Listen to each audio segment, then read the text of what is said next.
રાજ્યના પડોશમાં આવેલ સંઘ પ્રદેશ દાદરાનગર હવેલીમાં એસટી બસે અડફેટે લેતા 2 યુવકોના મૃત્યુ થયા। બનાવ બાદ માહોલ ગરમાયો હતો। આથી પોલીસે સ્થળ પર પહોંચી અને મામલાને થાળે પાડવા પ્રયત્નો કર્યા। સેલવાસના દાદરા ગાર્ડન સામે સેલવાસ તરફથી એક સરકારી એસટી બસ વાપી તરફ આવી રહી હતી। એ વખતે અચાનક જ બસ રોંગ સાઈડમાં ઘૂસી હતી અને સામેથી આવતા બાઇકને અડફેટે લીધું હતું, જેમાં બાઇક સવાર 2 લોકોના મૃત્યુ થયા હોવાના અહેવાલ આવી રહ્યા છે। તો એસટી બસ રોંગ સાઈડમાં ઘૂસી ગઈ અને બાઇકને ટક્કર મારી। આ તસવીરો આવી રહી છે સેલવાસથી। એસટી બસની અડફેટે 2 લોકોના મૃત્યુ થયા। એસટી બસ રોંગ સાઈડમાં ઘૂસી ગઈ હતી। એ વખતે અચાનક જ રોંગ સાઈડમાં બસ ઘૂસી અને સામેથી આવતા બાઇકને અડફેટે લીધું, જેમાં બાઇક સવાર 2 લોકોના મૃત્યુ થયા હતા। આ ઘટના બાદ લોકોના ટોળે ટોળા એકત્ર થઈ ગયા હતા। તો આ ઘટના બાદ માહોલ પણ ગરમાયો હતો। લોકોનું ટોળું અહીંયા વળી ગયું હતું અને લોકોમાં રોષની લાગણી પણ જોવા મળી। પોલીસે સ્થળ પર પહોંચી અને મામલાને થાળે પાડવા પ્રયત્ન કર્યો। સેલવાસના દાદરા ગાર્ડન સામે સેલવાસ તરફથી એક એસટી બસ જે છે એ આવી રહી હતી અને એ વખતે અચાનક આ ઘટના બની। 2 અલગ અલગ તસવીર આપને બતાવી રહ્યા છે। પહેલી તસવીર છે પોરબંદરની, જ્યાં કર્ણાટક પાસિંગની એક બસ દ્વારકા તરફ જતી હતી અને ત્યાં બસને અકસ્માત નડ્યો, જેમાં 2ના મૃત્યુ થયા। બીજી તસવીર છે સેલવાસ દાદર ગાર્ડન પાસે એક બસ પસાર થઈ રહી હતી અને એ એસટી બસની અડફેટે 2 લોકોના મૃત્યુ થયા। આ બંને લોકો બાઇક પર સવાર થઈને આવી રહ્યા હતા, જોકે એસટી બસ રોંગ સાઈડમાં આવી ગઈ। અચાનક બાઇકને અડફેટે લીધું, જેમાં બાઇક સવાર બંને લોકોના મૃત્યુ થયા। આમ આ જે ઘટના બંને છે એમાં કુલ 4 લોકોએ જીવ ગુમાવ્યા છે। શિવરાત્રી પહેલા જ શિવાલયમાં શિવલિંગ ગાયબ થઈ ગયું। શિવરાત્રી પહેલા બનાવથી ભક્તોમાં ભારે નારાજગી છે। દ્વારકાના ભીડભંજન ભવાનીશ્વર મહાદેવ મંદિરમાંથી શિવલિંગ ગાયબ થઈ ગયું। હર્ષદ દરિયા કિનારે આવેલું છે મહાદેવનું મંદિર। પૌરાણિક મહાદેવ મંદિરમાંથી શિવલિંગ કોઈ ઉઠાવી ગયું। શિવલિંગ મંદિરમાંથી ગાયબ થઈ જતા ભક્તોમાં ભારે રોષ છે। શિવલિંગ કાઢીને દરિયા સુધી લઈ જવામાં આવ્યું હોવાના પુરાવા પણ મળી આવ્યા છે। ભીડભંજન ભવાનીશ્વર મંદિરમાંથી શિવલિંગ ગાયબ થવાથી પોલીસ પણ અહીંયા આવી પહોંચી હતી। આખા વિસ્તારને કોર્ડન કરવામાં આવ્યો। ડીવાયએસપી સહિતનો કાફલો સ્થળ પર છે અને હાલ તપાસ ચાલી રહી છે કે કોણે આ પ્રકારનું કૃત્ય કર્યું છે। દ્વારકાના હર્ષદ દરિયા કિનારે આ બનાવ, વધુ માહિતી મેળવીએ। સંવાદદાતા મુકુંદ મોકરિયા દ્વારકાથી જોડાયા છે। મુકુંદ, આ સમગ્ર બનાવને લઈને હાલ પોલીસ કઈ દિશામાં તપાસ કરી રહી છે? પંકજ, વાત કરવામાં આવે તો યાત્રાધામ હર્ષદ ખાતે જે શિવજીનું મંદિર આવેલું છે, ભીડભંજન મહાદેવનું જે મંદિર છે, તે મંદિરની શિવલિંગ છે તે રાત્રિના સમયે કેટલાક શખ્સો દ્વારા ચોરી કરી અને જે પાસે દરિયો છે તે દરિયાઈ વિસ્તારમાં લઈ જવામાં આવ્યું હતું અને ત્યાંથી શિવલિંગના કેટલાક ભાગો પણ મળી આવ્યા છે। ત્યારે વાત કરીએ તો દ્વારકા જિલ્લા પોલીસ હરકતમાં આવી છે અને ડીવાયએસપી સહિતનો કાફલો હર્ષદ પહોંચી અને તમામ વિસ્તાર છે તેને કોર્ડન કરી દેવામાં આવ્યો છે અને આરોપીઓ છે તેને પકડવાની કવાયત હાથ ધરી છે। જી મુકુંદ, આ કોઈ ચોર ટોળકીનો પ્રયાસ હોઈ શકે છે કે પછી કોઈએ આ પ્રકારનું કૃત્ય ઇરાદાપૂર્વક કર્યું હોય એવું લાગે છે?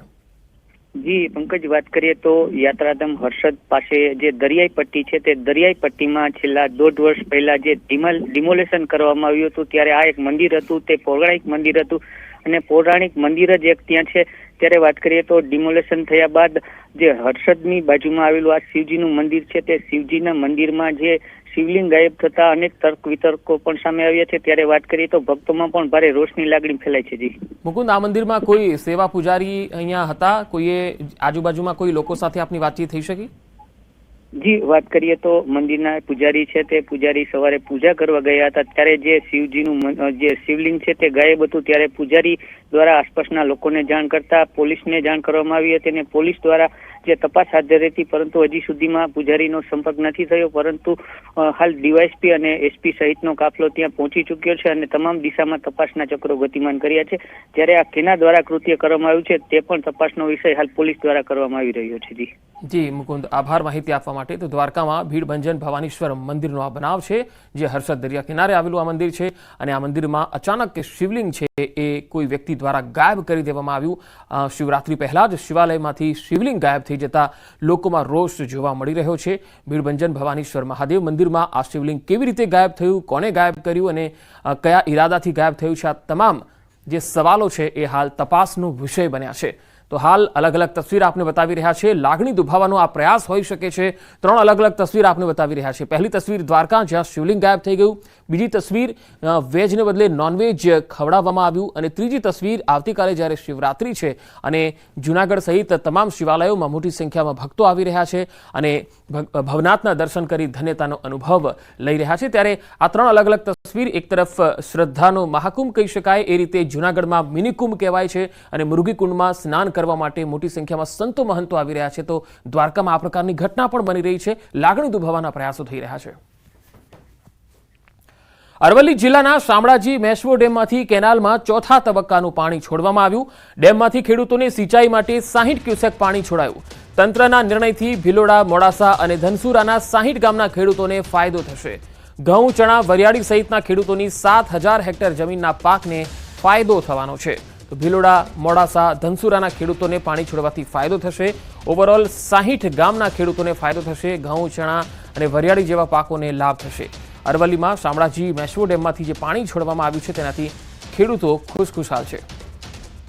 વધુ માહિતી મેળવીએ. અરવલ્લીથી સંવાદદાતા હાર્દિક પટેલ જોડાયા છે.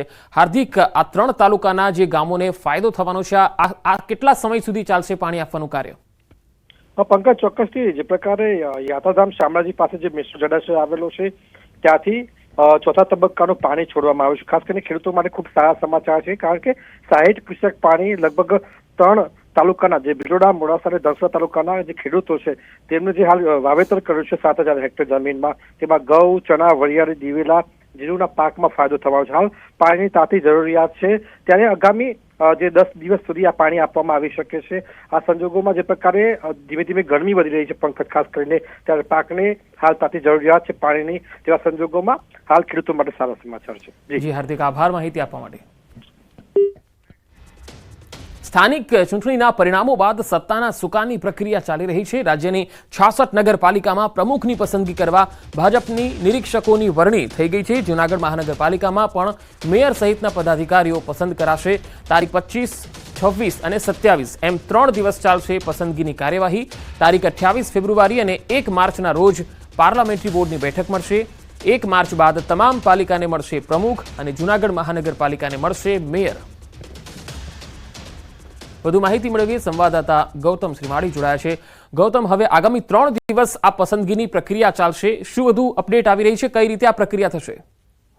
ચોક્કસથી 66 નગરપાલિકા, 3 તાલુકા પંચાયત અને 1 મહાનગરપાલિકાની ચૂંટણી જે છે તે તાજેતરમાં યોજાઈ હતી, જેમાં ભારતીય જનતા પાર્ટીને ભવ્ય સફળતા જે છે તે પ્રાપ્ત થઈ હતી. અને તેને લઈને હવે નગરપાલિકાના પ્રમુખ કોણ, સ્ટેન્ડિંગ કમિટીના ચેરમેન કોણ, તે અંતર્ગતનું મંથન જે છે તે થવાનું છે. જે અંતર્ગત રાજ્યની જે 66 નગરપાલિકાના પ્રમુખોની પસંદગી માટે ભાજપ દ્વારા નિરીક્ષકોની જે વરણી જે છે તે કરવામાં આવી છે. જેમાં જૂનાગઢ મહાનગરપાલિકાના પણ મેયર સહિત પદાધિકારીઓની પસંદગી જે પ્રક્રિયા જે છે તે યોજાવાની છે.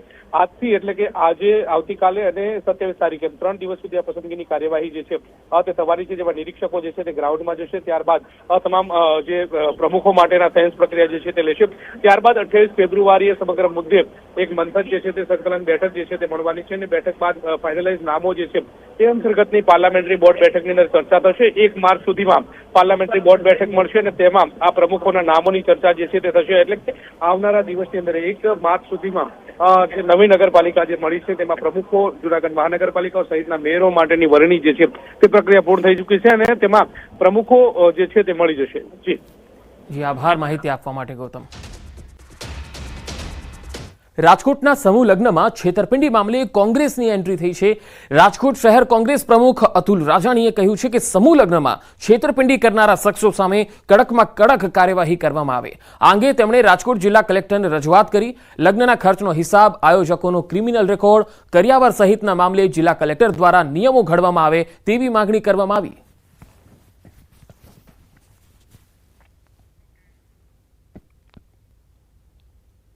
એ પણ આ જે સમૂહ લગ્ન કરે છે અને એને હિસાબ રજૂ કરવાનો અને કલેક્ટરની જે વેબસાઇટ છે એમાં એના ઓનલાઈન એના હિસાબ રજૂ કરવાના એવી કોંગ્રેસ પક્ષની માંગણી છે.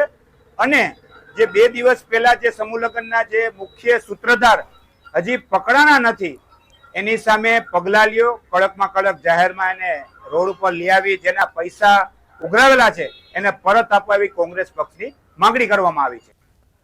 વડોદરામાં પ્રખ્યાત એજ્યુકેશનલ ઇન્સ્ટિટ્યૂટના પાટિયા પડી ગયા. તબીબી અને એન્જિનિયરિંગનો અભ્યાસ કરાવતી FIIT JEE ઇન્સ્ટિટ્યૂટનું ઉઠામણું થયું છે. જૂના પાદરા રોડ પરનું એક સેન્ટર રાતોરાત બંધ થઈ ગયું. કર્મચારીઓના પગાર, વેન્ડરોના કરોડોના નાણાં અટવાઈ ગયા છે. વાલીઓ પાસેથી ધોરણ 11 અને 12 એમ એક સાથે 2 વર્ષના એડમિશનના નાણાં ફી પેટે વસૂલાયા હતા. સેન્ટર અચાનક બંધ થઈ જતા પ્રવેશ મેળવેલા વિદ્યાર્થીઓ રજડી પડ્યા છે. નાણાં પણ ડૂબ્યા છે. છેલ્લી ઘડીએ નવા ઇન્સ્ટિટ્યૂટમાં એડમિશન માટે વાલીઓની દોડધામ જોવા મળી. સેન્ટરના માલિક અને દિલ્હીના વતની AK ગોયલ સામે દેશમાં અનેક જગ્યાએ પોલીસ ફરિયાદ થઈ હોવાની ચર્ચા છે.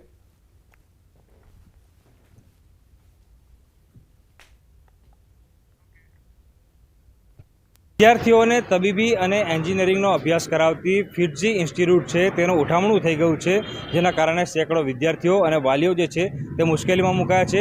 આ સમગ્ર મામલે જો વાત કરવામાં આવે તો વડોદરા શહેરના ઓલ્ડ પાદરા રોડ ખાતે આજે ફિટજી એજ્યુકેશનલ ઇન્સ્ટિટ્યૂટ જે છે તે લાંબા સમયથી ચાલતું હતું, પરંતુ તેના જે સંચાલકો છે તેઓ રાતોરાત આ જે ઇન્સ્ટિટ્યૂટ છે તેને તાળા મારીને ફરાર થઈ ગયા છે. બીજી વાત કરીએ તો કર્મચારીઓના પગાર અને વેન્ડરોના કરોડો રૂપિયા જે છે તે આ ઉઠામણું થયા બાદ સલવાઈ ગયા છે. એટલે કે જે લોકો છે તેમને અહીંયા પૈસા ઇન્વેસ્ટ કર્યા હતા, અથવા તો જે વાલીઓ છે કે જેમને 2-2 વર્ષની ફી જે છે પોતાના વિદ્યાર્થીઓને અહીંયા ભરી હતી, એ તમામ લોકોએ અત્યારે રોવાનો વારો આવ્યો છે.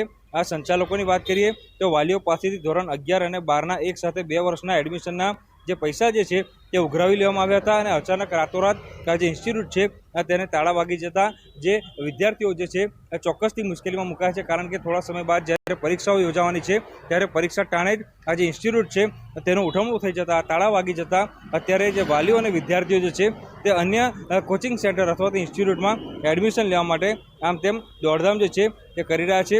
બીજી વાત કરીએ તો ફિટજી સેન્ટરના માલિક જે દિલ્હીના છે મૂળ વતની DK ગોયલ, તેમની સામે દેશમાં અનેક જગ્યાએ પોલીસ ફરિયાદ દાખલ થઈ હોવાની માહિતી જે છે તે મળી રહી છે, અને દેશમાં અલગ અલગ સ્થળો પર આ જ રીતે ઉઠામણું જે છે તે કરવામાં આવ્યું છે.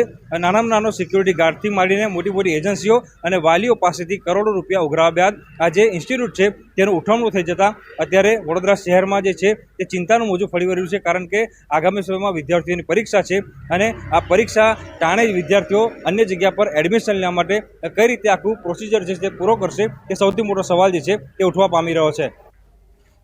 બહારથી ખાદ્ય વસ્તુ મંગાવો તો અચૂક ચેક કરજો. રાજકોટનો બનાવ તમામ લોકો માટે લાલબત્તી સમાન છે. વેજ બર્ગરનો ઓર્ડર કર્યો અને ઘરે પહોંચ્યું નોનવેજ બર્ગર. જાણ બહાર ભૂલથી નોનવેજ બર્ગર ખવાઈ પણ ગયું.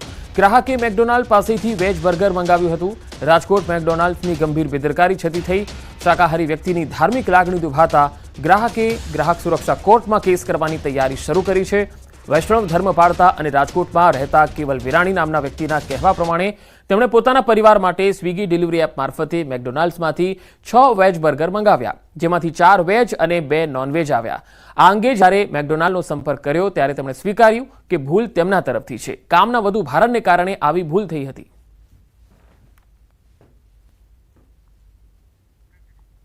આ તરફ મેકડોનાલ્ડના લાઇઝનિંગ ઓફિસરનું નિવેદન આવ્યું સામે. અમારા લેવલે અમે તપાસ કરી રહ્યા છે. તેમણે કહ્યું છે કે સ્ટાફથી ભૂલ થઈ ગઈ હોય. અમારો કોઈ ઈરાદો કોઈના ધર્મ ભ્રષ્ટ કરવાનો ક્યારેય ન હોય. જવાબદાર સ્ટાફ સામે કાર્યવાહી કરીશું. અમારાથી ભૂલ થઈ છે અને માફી પણ માંગીએ છીએ.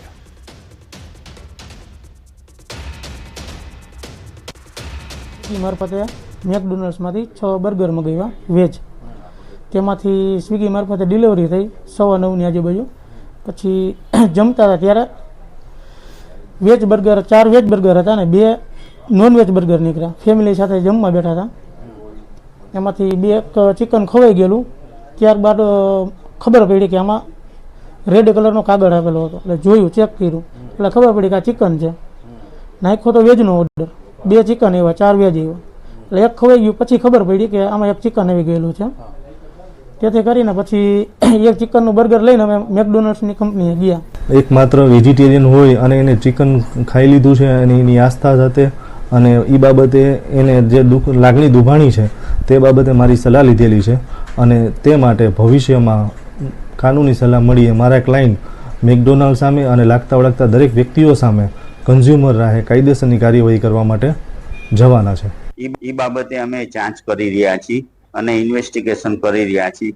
આની અંદર મેકડોનાલ્ડની અંદર જે તે વખતે કે રોજ બરોજની અંદર એટલું બધું ઓર્ડર આવતો હોય છે આમ પબ્લિક પણ આવતી હોય છે, ગ્રાહકો આવતા હોય, કસ્ટમર પ્લસ ઓનલાઈન સ્વિગી ઝોમેટોના ઓર્ડરથી પણ આવતો હોય છે. તેને કારણે અમે શું છે કે કાંઈ બાય મિસ્ટેક થઈ ગયું હોય, અમારે જે સ્ટાફ છે એનેથી ભૂલ થઈ ગઈ હોય, કોઈ પણ બીનો કોઈ એવો ઈરાદો નથી હોતો ધર્મ ભ્રષ્ટ કરવાનો કે કોઈને દિલને હાર્ટ ઠેસ પહોંચાડવાનો. રાજ્યના વધુ સમાચારો પર નજર કરીશું. હાલ રોકાઈશું એક વિરામ માટે.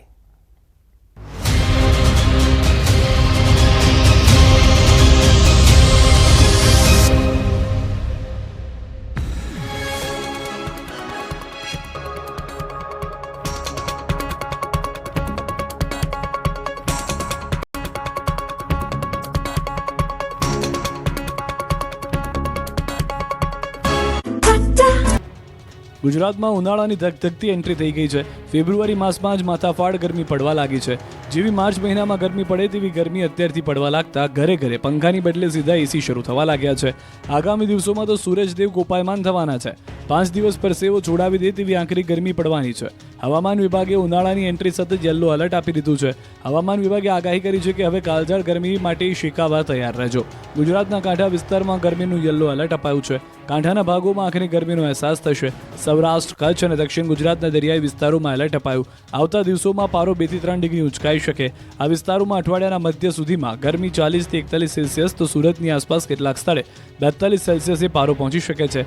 રાજ્યના મોટાભાગના તાપમાન 37 થી 38 સેલ્સિયસ રહેવાની સંભાવના છે. અમદાવાદમાં પણ ભારે ગરમીનો અહેસાસ થશે. અમદાવાદમાં મહત્તમ તાપમાન 35 ડિગ્રી થઈ શકે તો બફારાથી પણ લોકો અકળાઈ જશે. અકળાવી નાખે એવા બફારાની સંભાવના છે. કાંઠા વિસ્તારમાં વધારે બફારાની આશંકા છે. એટલે ફેબ્રુઆરીનું અંતિમ અઠવાડિયું ગુજરાતવાસીઓને તપાવી દેશે. ઉનાળાની ગુજરાતમાં એન્ટ્રી સાથે હીટવેવની ચેતવણી આપી છે. તો હજુ ઉનાળાનું ટ્રેલર છે, ત્યારે માર્ચ, એપ્રિલ, મેમાં ઉનાળો કેટલો આંકરો હશે એ વિચારો. સોમનાથ મહાદેવ મંદિરમાં મહાશિવરાત્રિની 2025ની ભવ્ય ઉજવણીની તૈયારીઓ શરૂ થઈ ગઈ છે. મંદિર 26 ફેબ્રુઆરીએ સવારે 4 વાગ્યાથી સતત 42 કલાક સુધી ભક્તો માટે ખુલ્લું રહેશે. સવારે 7 વાગ્યે પ્રાતઃ આરતી બાદ પાલખી યાત્રા નીકળશે. યજ્ઞશાળામાં લઘુરુદ્ર યજ્ઞ અને મહામૃત્યુંજય યજ્ઞનું આયોજન કરાયું છે. રાત્રે 4ની પ્રહરની મહાપૂજા અને મહાઆરતી યોજાશે. સવારે 8 વાગે સોમનાથ સમુદ્ર કિનારે હજારો ભક્તો માટે પાર્થિવ શિવલિંગ મહાપૂજાનું આયોજન કરવામાં આવ્યું છે. ભક્તોને દર્શન અને ગંગાજળ અભિષેકનો લાભ મળે તે માટે સવારે 8 થી 11 અને બપોરે 1 થી 5 વાગ્યા સુધી વિશેષ વ્યવસ્થા કરવામાં આવી છે. સકીર્તન ભવન ખાતે ધ્વજા પૂજા માટે વિશેષ વ્યવસ્થા કરાશે. સોમેશ્વર મહાપૂજાના સ્લોટ્સ બમણા કરવામાં આવ્યા. 26 ફેબ્રુઆરી સુધી સમુદ્ર દર્શન વોકવે પર સોમનાથ મહોત્સવમાં સાંસ્કૃતિક કાર્યક્રમો યોજાશે. ભક્તો માત્ર 25 રૂપિયામાં બિલ્વ પૂજા કરી શકશે. પોસ્ટ દ્વારા ભસ્મ, રુદ્રાક્ષ અને નમન પ્રસાદ મોકલવામાં આવશે. દિવ્યાંગ અને વૃદ્ધ ભક્તો માટે સ્વાગત કક્ષ ખાતે ગોલ્ફ કાર્ટ અને વ્હીલચેરની નિઃશુલ્ક સુવિધા ઉપલબ્ધ રહેશે.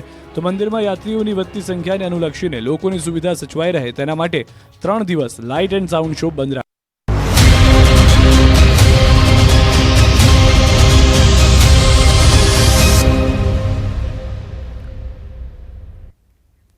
બ્રેક બાદ સમાચારોમાં આગળ વાત રાજકોટની. રાજકોટમાં આજી નદીના કાંઠા આવેલા વિસ્તારોમાં મચ્છરોનો ભયંકર ત્રાસ છે. સ્થાનિકોનું કહેવું છે કે અહીં આજી નદીમાં જળકુંભીનું સામ્રાજ્ય આવેલું છે, જેના કારણે મચ્છરોનો ભારે ત્રાસ છે. ખાસ કરીને બેડી ગામમાં સાંજે 5 વાગતાની સાથે જ મચ્છરોનો ઉપદ્રવ ખૂબ જોવા મળે છે અને લોકોનું બહાર નીકળવું મુશ્કેલ થઈ જાય છે. લોકોએ અનેક રજૂઆતો પણ કરી, કોઈ સાંભળવાવાળું અહીંયા છે જ નહીં. મનપા દ્વારા 2 મશીન મૂકી જળકુંભી હટાવવાની કામગીરી ચાલી રહી છે, પણ લોકોનો આરોપ છે કે કામ એટલું ગોકળ ગતિએ થઈ રહ્યું છે કે અહીંયા મચ્છરો ક્યારેય દૂર થઈ જ નથી રહ્યા. 2 નહીં વધારે મશીન મૂકવામાં આવે તો જળકુંભી હટાવી શકાય તેમ છે. શાસકો આ અંગે પગલાં લે એ જરૂરી છે. વધારે મશીન મુકાવી વહેલી તકે જળકુંભી હટાવાય તે જરૂરી છે. 6 કિલોમીટર એરિયામાં ગાંડી વેલ છે. અત્યારે એ વેલ નિકાલ થાય એવી અમારી અપેક્ષા છે સ્થાનિક લોકોને. 6 વાગ્યા પછીનો સમયગાળો મચ્છર માટેનો એટલો વધીન છે કે લોકો બોલી નથી શકતા, જમી નથી શકતા. જ્યાં આંકણે બહુ ભયંકર પરિસ્થિતિ છે. અહીંયા તમે સાંજે 5 વાગ્યા ને એટલે તમારે એવી પરિસ્થિતિ થાય કે તમારી આંખું ન ખોલે. રોડમાંથી અવારનવાર અકસ્માત બને. બોલો આના હિસાબે, કારણ કે માણસોને જવું હોય, હવે આંખમાં મચ્છર પડે, માણસ શું કરે? બહુ માલ ઢોરને બહુ હેરાન કરે. મચ્છરદાનીમાં રાખવા પડે અને વારું કરવાટાને બેહી તો મચ્છરદાની ઓલી અગરબત્તી જગાવવી પડે. બહુ મચ્છરનો ત્રાસ છે. એટલે મધની કોઈના ઉપર ઉડે. તમારી માંગ શું છે વિરમભાઈ? શું માંગ તો ખાલી કરે, શોપ કરે એવી રીતે મચ્છર નો થાય. કોઈ માણસ બીમાર પડી જાય મચ્છર 2-3 કરડે તો રાજકોટની આજી નદી કાંઠે આવેલા બેડી ગામ અને રેલનગર સહિતના વિસ્તારોમાં લોકો મચ્છરથી ત્રાહિમામ છે તે પોકારી ચૂક્યા છે અને ત્યારે જ રાજકોટ મહાનગરપાલિકા દ્વારા જોઈ શકાય છે કે આજી નદીની અંદર જે જળકુંભી લાગી ચૂકી છે આ જળકુંભી દૂર કરવાની કામગીરી છે તે હાલ અત્યારે કરવામાં આવી રહી છે. રાજકોટ મહાનગરપાલિકા દ્વારા હાલ 2 જેટલા મશીનો છે તે મૂકવામાં આવ્યા છે, પરંતુ સ્થાનિકોનું કહેવું છે કે અંદાજિત 8 કિલોમીટર એરિયાની અંદર આ જળકુંભી છે, ગાંડી વેલ છે તે જોવા મળી રહી છે. ત્યારે માત્ર 2 મશીનથી ખૂબ જ લાંબો સમય છે તે લાગી શકે એમ છે. ત્યારે જો ખરેખર અહીંના જે લોકો છે, પછી તે બેડી ગામના લોકો હોય, બેડી માર્કેટિંગ યાર્ડમાં કામ કરનારા મજૂરો હોય, વેપારીઓ હોય, આ તમામને જો મચ્છરોના ત્રાસમાંથી જો મહાનગરપાલિકાએ કાયમી માટે મુક્ત કરવા હોય તો અહીંયા 6 થી વધુ મશીન છે તે રાખવા પડી શકે તેમ છે. હાલ અત્યારે આપ જે દ્રશ્યોમાં જે જોઈ રહ્યા છો આ રાજકોટ મહાનગરપાલિકા દ્વારા અગાઉ કરોડો રૂપિયાના ખર્ચે આ મશીન છે તે વસાવવામાં આવ્યું હતું અને ત્યારબાદથી આ મશીન છે તે સતત આજી નદીની અંદરથી જે ગાંડી વેલ છે એટલે કે જેને જળકુંભી કહેવામાં આવે છે તેને દૂર કરવાની કામગીરી છે તે કરવામાં આવી રહી છે.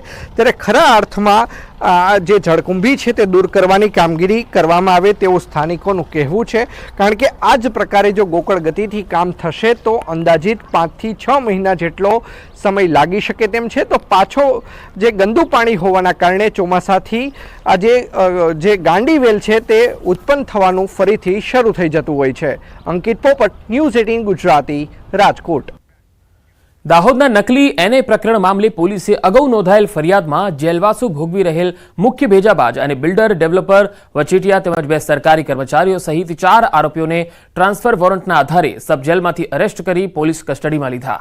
તેઓએ કોર્ટમાં રજૂ કરી વધુ તપાસ માટે રિમાન્ડની માગણી કરી છે. નકલી એનએ પ્રકરણમાં ઓક્ટોબર માસમાં 70 લોકો સામે ટીડીઓ દ્વારા જે ફરિયાદ નોંધાવવામાં આવી હતી એમાં તપાસ દરમિયાન નામ ખુલતા પોલીસે જેલમાં બંધ 4 આરોપીઓને ટ્રાન્સફર વોરંટના આધારે જેલમાંથી કસ્ટડી લીધા બાદ કોર્ટમાં રજૂ કરવા માટે ધરપકડ કરી પોલીસ મથકે લાવવામાં આવ્યા છે.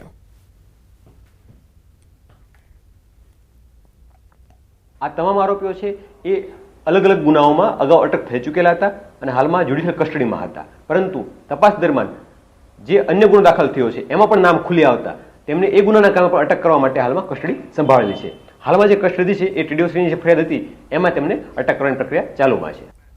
મોરબીમાં અસામાજિક તત્વો બેફામ બન્યા છે. રિક્ષા ભાડે કરવાની બાબતે મારામારી કરી લીલાપર ચોકડી પાસે બબાલ થઈ ગઈ. 4 થી વધુ લોકોને ઈજા પહોંચી.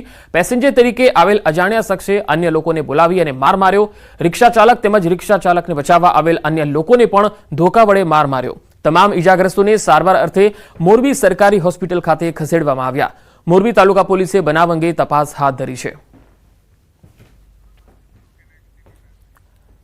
પાકિસ્તાનથી જેલમુક્ત થયેલ માછીમારો માદરે વતન પહોંચી ગયા છે. પાકિસ્તાનથી 22 માછીમારો જેલમુક્ત થયા હતા.